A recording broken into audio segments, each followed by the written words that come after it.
감사합니다. 우리 앞뒤로 인사합니다. 성도님 때문에 제가 행복합니다. 성도님 때문에 제가 행복합니다.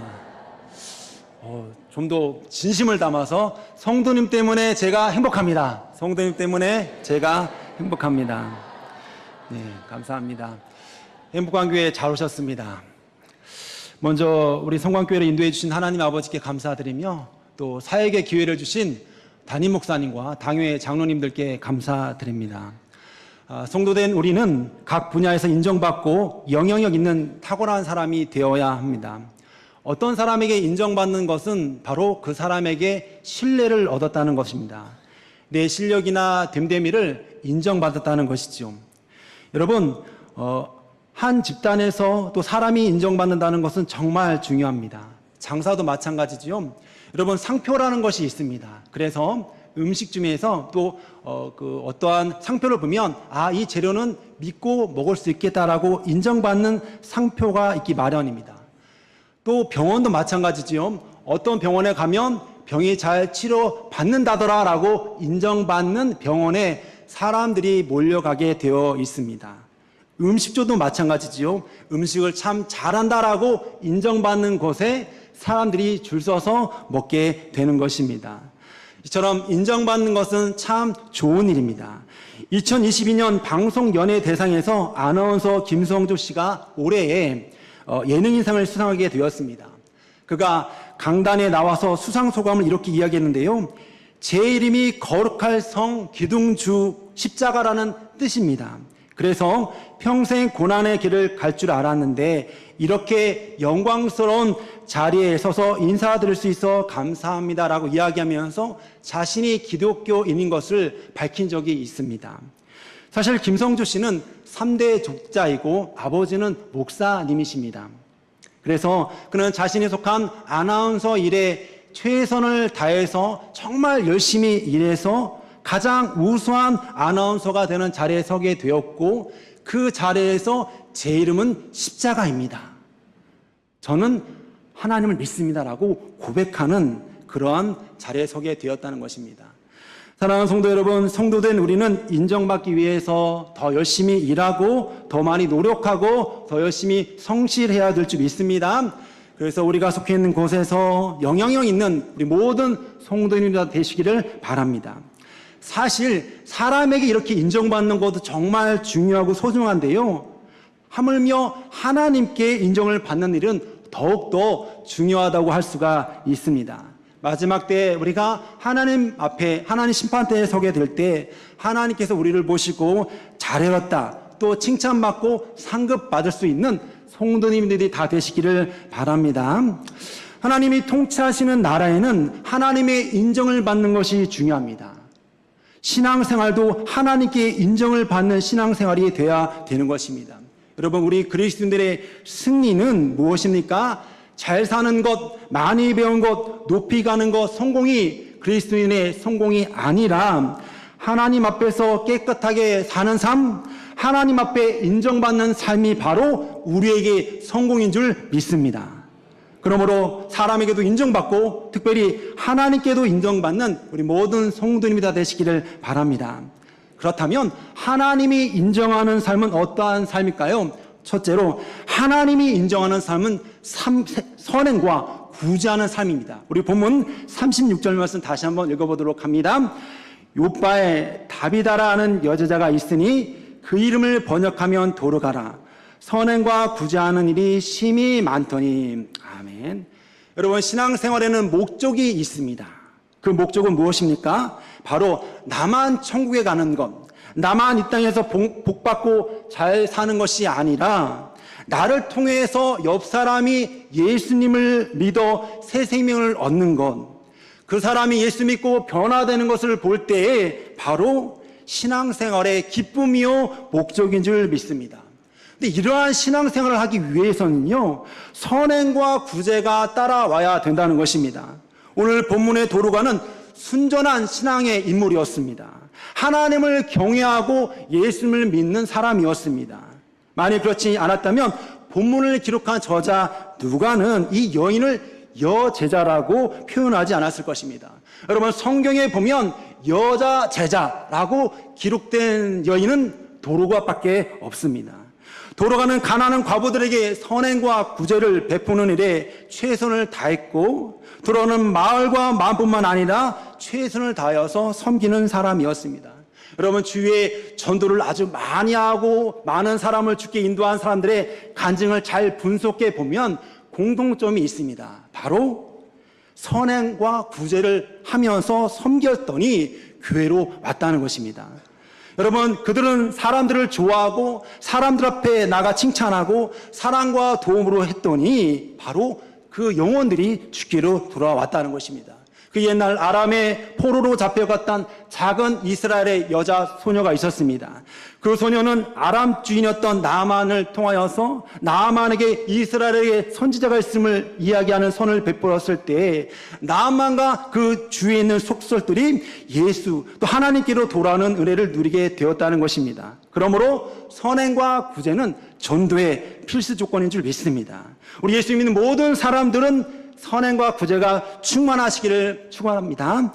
마태복음 5장 16절에 보면 이같이 너희 빛이 사람 앞에 비치게 하여 그들로 너희의 착한 행실을 보고 하늘에 계신 너희 아버지께 영광을 돌리게 하라. 여러분, 착한 행실은 희생과 사랑과 인내가 오는데요, 믿지 않은 사람들이 우리의 착한 행실을 통하여서 하나님은 살아 계시구나, 하나님은 존재하시구나 라고 고백하는 모습이 우리에게 필요하다는 것입니다. 그러므로 우리 모든 성도님들은 100마디 말보다 조그마한 행동으로 그리스도의 사랑을 실천하는 성도님들 다 되시기를 바랍니다. 이 도로가는요, 자신에게 도움이 필요한 모든 여인들, 모든 과부들의 도움을 주었다는 것입니다. 특별히 속옷과 겉옷을 만들어 주었다는데요, 속옷은 우리가 입는 똑같은 속옷이지만 겉옷은 상당히 부피가 큽니다. 이불같이 정말 부피가 큰 것인데 쉽게 만들 수 없는 이 겉옷을 도로가는 만들어서 모든 과부들에게 주었다는 것입니다. 우리의 신앙의 모습을 한번 뒤돌아보시기 바랍니다. 내가 도로가처럼 선행의 사람으로 살고 있는지, 나의 삶이 아름다운 자취를 남기고 있는 생활인지 살펴보는 성도님이 다 되시기를 바랍니다. 여러분, 우리나라 원로 영화 배우 중에 예능교회 신영균 은퇴 장로님이 계십니다. 현재 연세가 95세이신데요. 1960년대, 70년대 우리나라를 대표해서 영화를 많이 찍으셨습니다. 상록수, 연산군, 빨간 마우라, 미워도 다시 한번, 그리고 19년 동안 배우 생활하면서 무려 300여 편의 영화를 찍으셨습니다. 그분이 2019년 중앙일보 기자를 만나 이러한 인터뷰를 합니다. 이제 제 나이 90이 넘었습니다. 살아봐야 얼마나 더 살 수 있겠습니까? 그저 남은 거 다 베풀고 가면서 인생을 아름답게 마무리하고 싶습니다. 나중에 저의 관 속에 성경책 하나만 묻어주시면 됩니다. 그분은 남은 재산을 사회에 환원하겠다는 뜻을 분명히 했습니다. 그런데요, 이미 장로님은 많은 것을 기부하셨습니다. 2010년 당시 500억 상당의 가치가 있는 명보극장과 제주특별자치도에 있는 신영영화박물관을 사회에 기증하였고, 또 서울대 발전기금으로 100억 원 상당의 토지를 기부하기도 하였습니다. 하나님께 받은 복을 다른 이웃에게 또 사회에게, 국민에게 베푸는 삶을 보여주었다는 것이죠. 사랑하는 성도 여러분, 우리가 담고 있는 교회에서, 생활권에서 아름다운 신앙의 모습이 남겨지는 우리 모든 성도님 다 되시기를 바랍니다. 이사야서 1장 17절에 보면 선행을 배우며 정의를 구하며 학대받은 자를 도와주며 고아를 위하여 신원하며 과부를 위하여 변호하라 라고 기록되어 있습니다. 도로가는 적당히 구제하는 것이 아니라 힘을 다해서 선행했더니 하나님이 도로가의 선행과 구제를 기억하셨다는 것입니다. 그러므로 우리 모든 성곽교회 성도님들, 작아도 괜찮습니다. 작더라도 선행과 구제를 실천할 때 하나님께 인정받고 하나님의 기쁨이 되는 우리 모든 성도님들 다 되시기를 바랍니다. 두 번째로 하나님이 인정하는 삶은 이웃과 동역자들이 함께하는 삶입니다. 우리 본문 37절 40절 말씀 화면 보면서 다시 한번 읽어보도록 합니다. 그때 병들어 죽음에 시체를 씻어 다락에 누이니라.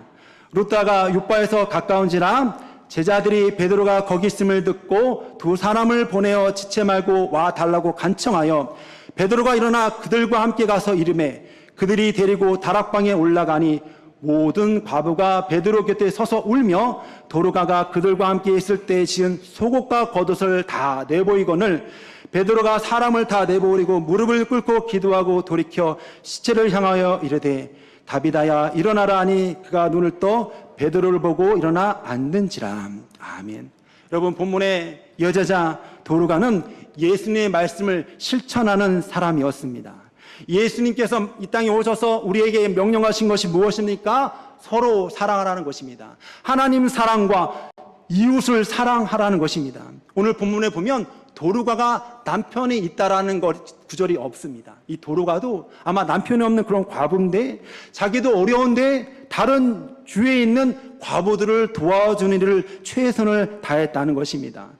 도로가 이 선행을 통하여서 많은 과부들에게 위로가 되고 힘이 되고 기쁨이 되었다는 것이지요. 여러분, 이 도로가의 모습을 통하여서 이 도로가가 죽게 되었을 때 주위에 있는 모든 과부들이 와서 눈물을 흘리고 또 베드로를 빨리 오라고 요청하게 됩니다. 여러분, 이스라엘은 날씨가 너무 덥거든요. 더워서 사람이 죽으면 빨리 장례를 해야 됩니다. 근데 오늘 본문에 보니까 이 도로가를 깨끗하게, 그 시체를 깨끗하게 씻어서 다락방 위에 올려 놓았다는 것입니다. 왜 올려 놓았을까요?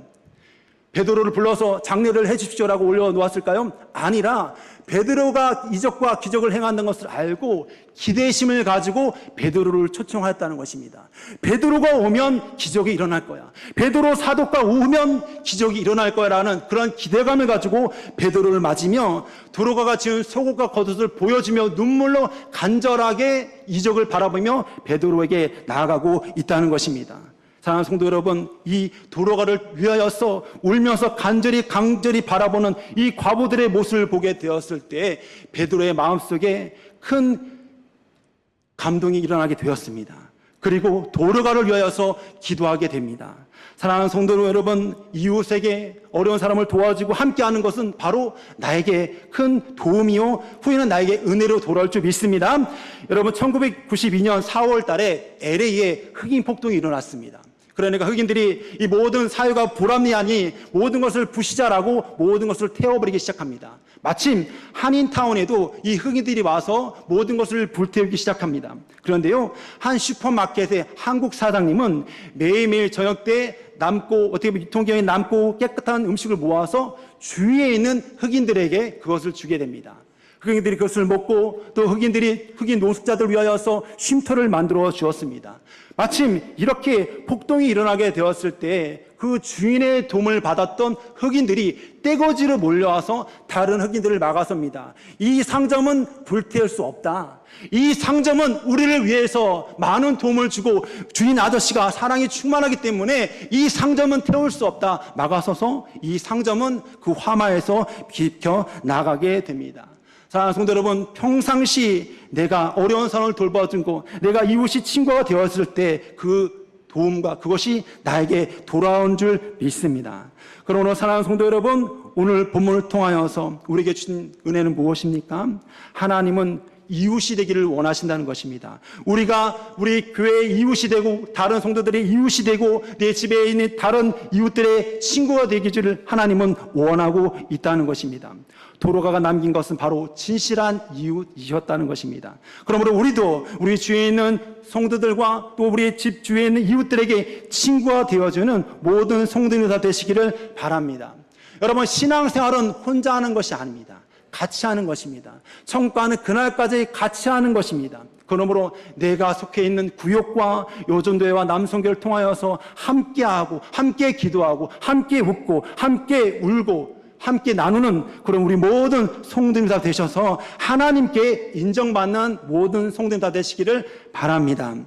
세 번째, 하나님 인정하는 삶은 많은 사람이 주를 믿게 하는 삶입니다. 우리 본문 41절, 42절 다시 한번 읽어보도록 합니다. 베드로가 손을 내밀어 일으키고 성도들과 과부들을 불러들여 그가 살아난 것을 보이니 온 요빠 사람이 알고 많은 사람이 주를 믿더라. 아멘. 여러분, 베드로를 통하여서 도로가가 살아난 것의 결과는 요빠에 있는 예수님 믿지 않는 많은 사람들이 예수님을 믿게 되었다는 것입니다. 당시 요빠에는 교회가 있었지만 많은 사람들이 예수님 믿지 않았습니다.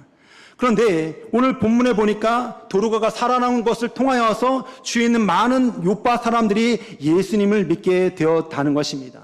사랑하는 성도 여러분, 우리 그리스도인들은 세상에 영향을 받는 것이 아닙니다. 세상에 영향을 받는 것이 아니라 세상의 선한 영역, 빛과 소금의 역할을 감당하는 우리 모든 성도님 다 되시기를 바랍니다. 오늘 본문에 보니까 도르가는 살았을 때 많은 일을 했습니다. 많은 선행과 구제를 했는데요. 그런데 오늘 다시 살아나게 되었을 때 많은 영혼이 주께 돌아오는 은혜를 입게 되었습니다. 사실 병을 고치고 죽은 사람을 살리시는 하나님의 역사가 성경에 많이 기록되어 있는데요. 그런데 그 다시 살아나고 고침받는 것의 최종 목표는 바로 영혼 구원인 것입니다. 병이 나아도 30년, 40년 후에 죽지만 가장 큰 은혜는 영혼을 구원받는다는 것입니다. 병이 나아도 다시금 죽지만 영혼 구원을 받으면 영원한 삶을 살 수 있기 때문입니다. 그러므로 하나님의 가장 큰 관심은 한 사람이 예수 믿어 영혼 구원받고 하나님께로 올라가는 것을 하나님이 가장 관심을 갖고 보고 계시다는 것입니다. 하나님은 한 사람도 지옥에 가는 것을 원치 아니하시며 많은 사람이 구원받기를 원하십니다. 베드로서 3장 9절에 주의 약속은 어떤 이들이 더디다고 생각하는 것 같이 더디는 것이 아니라 오직 주께서는 너희를 대하여 오래 참으사 아무도 멸망하지 않고 다 회개하기를 원하시느니라. 사랑하는 성도 여러분, 하나님의 관심은 영혼 구원인 줄 믿습니다. 하나님은 한 사람의 영혼을 천하보다 귀하게 여기신 줄 믿습니다. 제가 결혼하기 전에 아내의 할머니는 불교 신자였습니다. 예수님을 믿지 않았습니다. 그래서 교회를 나가는 장모님이 교회 가는 것을 별로 좋아하지 않았습니다. 교회 가는 것을 막았습니다. 그래서 장모님이 평생 힘들어하셨습니다. 그래서 제가 결혼하고 이제 할머니 얘기를 듣고 또 그런 처가댁의 불신자들을 듣고 이제 기도하기 시작합니다. 새벽마다 기도합니다. 그럼 목회자에게 가장 큰 무기가 무엇이 있을까요? 제가 봤을 때는 기도 같아요. 그래서 매일 새벽에 기도했습니다. 하나님 아버지, 할머니의 영혼을 구원해 주시오라고 7년 정도 기도하는 여름 때 갑자기 이런 마음이 들었습니다. 내가 이번에 거제도 처가에 내려가면 할머니에게 복음을 전하리라 라는 감동을 받았어요. 그래서 여름 휴가 때 거제도에 내려가니까 마침 할머니가 폐렴에 걸려서 병원에 입원해 계셨어요. 가장 먼저 병원에 가서 할머니를 만나 뵈었습니다. 그리고 그 병원심을 열고 할머니에게 인사를 드리고 여쭤보았어요. 안부를 여쭤보았어요. 할머니 많이 편찮으셨지요? 어떻게 지내셨어요? 라고 여쭤보았습니다. 할머니가 대답을 하시고 제가 바로 복음을 전합니다. 할머니, 우리의 육체는 시간이 가면 갈수록 언젠가는 죽어요. 우리의 육체는 죽지만 우리 안에 있는 영혼은 영원한 존재이기 때문에 하나님께로 갑니다. 그런데 하나님께로 가면 반드시 심판을 받게 되는데, 그러나 하나님은 모든 사람이 천국에 가길 원하시고 특별히 할머니도 천국에 가길 원하세요라고 이야기하니까요, 할머니가요 갑자기 이렇게 이야기합니다. 그래? 나도 천국에 가고 싶다는 거예요. 나도 천국에 가고 싶은데 어떻게 천국에 가니라고 말씀하실 때 예수님을 소개해 드렸습니다. 정말 놀랍게도 할머니는 그 자리에서 저와 같이 예수님을 영접 기도를 했어요. 그 후에 모든 가족이 놀랐습니다. 평생을 불교를 믿은 할머니가 예수를 믿다니. 큰 충격이었지만 제 마음속에 큰 깨달음은 하나님은 모든 사람이 구원받기를 원하시는구나. 평생을 불교 신자였어도 구원 주시기를 원하시는구나. 자, 성도 여러분, 할머니는 가끔 찾아가서 손잡고 기도해 드릴 때 항상 예수님의 이름으로 기도합니다라고 할 때 할머니가 아멘이라고 대답하며 예수 잘 믿다가 하나님의 부름을 받게 되었습니다.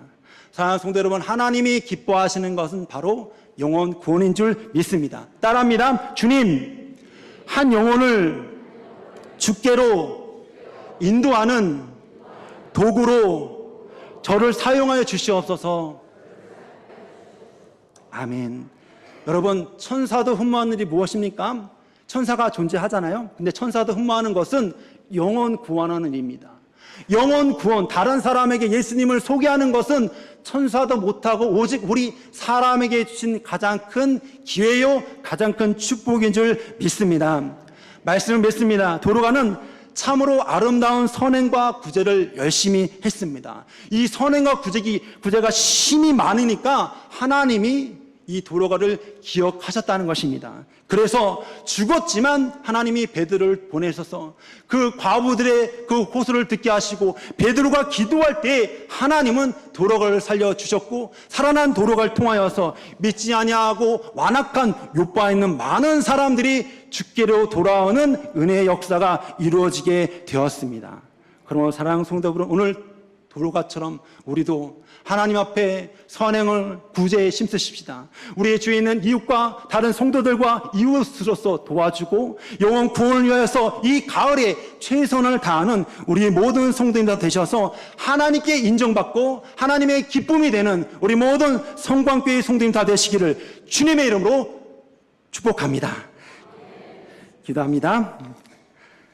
사랑의 하나님 아버지, 감사합니다. 거룩한 주를 우리에게 허락하여 주시고 아침부터 지금 이 시간까지 예배 드릴 수 있는 은혜 주심에 감사합니다. 예수님께서 사역하실 때 한 사람 죄인의 친구가 되어 주시고 가난한 사람의 친구가 되어 주셨습니다. 욥바의 여제자 도르가는 예수님을 본받아 이웃과 과부들을 섬기며 베푸는 삶을 살았고 그들과 늘 함께하여 친구가 되어 주었습니다. 또한 그녀가 죽게 되었을 때 하나님의 은혜로 다시 살아나는 사건을 통해 많은 욥바 사람들이 예수 믿는 은혜를 누리게 되었습니다. 사랑하는 주님, 우리도 도로가처럼 선행과 구제하는 삶을 살아 그들과 함께하며 한 영혼을 주님께 인도하는 삶을 살게 하여 주시옵소서. 그리하여 하나님께 인정받고 칭찬받는 우리 모든 성곽교회 성도님들이 다 되게 하여 주시옵소서. 하나님, 우리 성도님들 다시 세상 가운데 나아갑니다. 우리 성도님들 지켜주시고 늘 일용 양식을 주시며 복음으로 세상을 정복하고 돌아오는 새벽 예배와 수요예배와 주일 예배 자리에 나와서 예배할 수 있도록 이끌어 주시옵소서. 감사드리며 우리 교회의 주인 되신 우리 주 예수님의 이름으로 기도합니다. 아멘.